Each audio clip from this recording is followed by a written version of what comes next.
শুভ সকাল বন্ধুরা। আমি শিল্পী শুভ চ্যানেলের। আশা করছি প্রত্যেকেই ভালো আছেন, আমিও ভালো আছি। আবারও আপনাদের সাথে চলে এসেছি অনেক দিন পর একটি ছোট ভিডিও নিয়ে। অনেক প্রবলেমে আছি, যার জন্য ভিডিও করতেও পারছি না, দিতেও পারছি না। আর এর আগে তো আমার শরীর খারাপ গেছেই, বললাম আপনাদেরকে। আর না, এই যে ছাদে বড় বড় টবগুলো, এগুলো আমি দিয়ে দিচ্ছি লোককে গাছসহ। আর হচ্ছে এই যে অনেক বড় টব, এগুলো আমি ভেঙে তারপর ফেলে দিচ্ছি। কারণ হচ্ছে ছাদে আমি একজনের কাছে শুনেছি মাটির বড় বড় টব থাকলে ছাদের অনেক ক্ষতি। ছোট ছাদ আমার, তা ভয় তো লাগবেই, যার জন্য আমি অনেক টব ভেঙে দিয়েছি আর কিছু দিয়েও দিয়েছি, সেটা আমি পরে দেখাচ্ছি। আর ওই যে একটা কাঁঠাল গাছ দেখতে পাচ্ছিলেন, বালতিতে দিয়েছি আর টবটাও ভেঙে দিয়েছি, অনেক বড় টব ছিল। যাই হোক, এই যে আমি চলে এসেছি ইলিশ মাছ রান্না করতে। এটা ইলিশ ভাপা করব।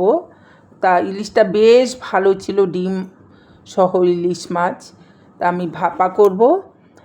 আর এক পিস আলু আর বেগুন দিয়ে হালকা করে কালো জিরা ফোড়ন দিয়ে রান্না করব। কেন আমি এক পিস রান্না করব কালো জিরে ফোড়ন দিয়ে হালকা করে, সেটাও আপনাদের সাথে শেয়ার করব।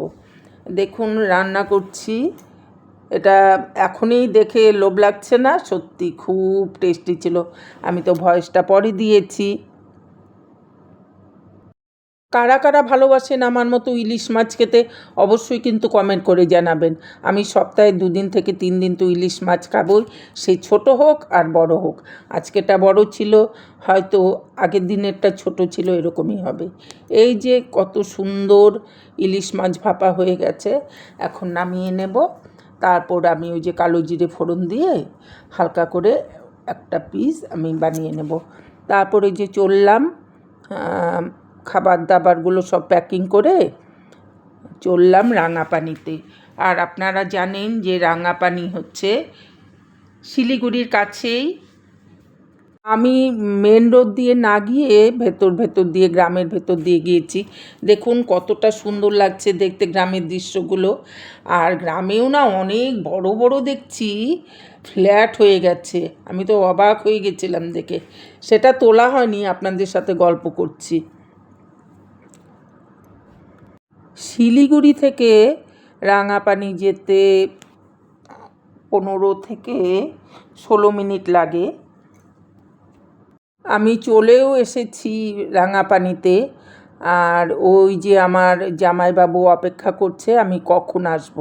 হ্যাঁ, এখানে দিদি জামাইবাবু একটা রুম নিয়ে আছে। এই যে আমি না ভিডিওটা করার সময় উল্টো করেছি। আর শুধু আপনাদের সাথে পরিচয় করানোর জন্য জামাইবাবু বলেছি, আমি কিন্তু আমরা কেউ মানে ওনাকে জামাইবাবু ডাকি না, কল্যাণ নাম কল্যাণদা বলেই ডাকি। কল্যাণদার জন্য কিছু ড্রাই ফ্রুট এনেছি, আর কলা এনেছি, বেদানা এনেছি, আর হচ্ছে রান্না করা খাবার এনেছি। ইলিশ মাছ, শুটকি মাছ, অবশ্যই কল্যাণদার জন্য নয়, শুটকি দিদির জন্য এনেছি। শাক রান্না করেছিলাম, সেটাও নিয়ে এসেছি। দেখুন একদম গ্রামের মধ্যে, ভালো লাগছিল না এসে, মনটা খুব খারাপ লাগছিল। আমি যে এরকম দেখবো ওনাকে, আমি না সত্যি ভাবতে পারছি না। আর দিদিকে বললাম, দিদি কল্যাণদাকে খেতে দিয়ে দে। আর যেহেতু জায়গা নেই, বিছানার উপরে খেতে হচ্ছে। তা চলে যাচ্ছি, আমিও স্নান খাওয়া দাওয়া করিনি, বাড়ি চলে যাচ্ছি।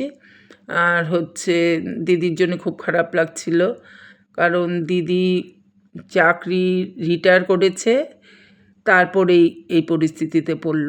দিদিও নার্স ছিল।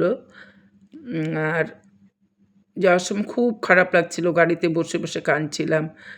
কেন, ওই যে দিদি গ্রামের মধ্যে সেই একটা ঘরে এভাবে থাকছে, যার জন্য খুব খারাপ লাগছিল।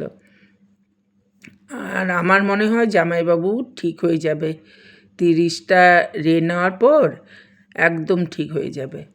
আর এই যে আমি বলেছিলাম না যে সবেদা গাছটা আমি দিয়ে দিচ্ছি, দেখুন কত বড় সবেদা গাছ, কুড়ি এসছে, ফল এসছে, মাসিকে দিয়ে দিচ্ছি। আমি ভয় পেয়ে গেছি যে মাটির টব আমি ছাদে রাখবো না, ওই জন্য দিয়ে দিচ্ছি।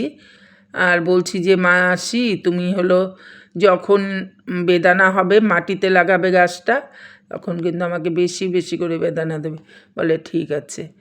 তা 7-8 বছর আগের গাছ আমি দিয়ে দিচ্ছি।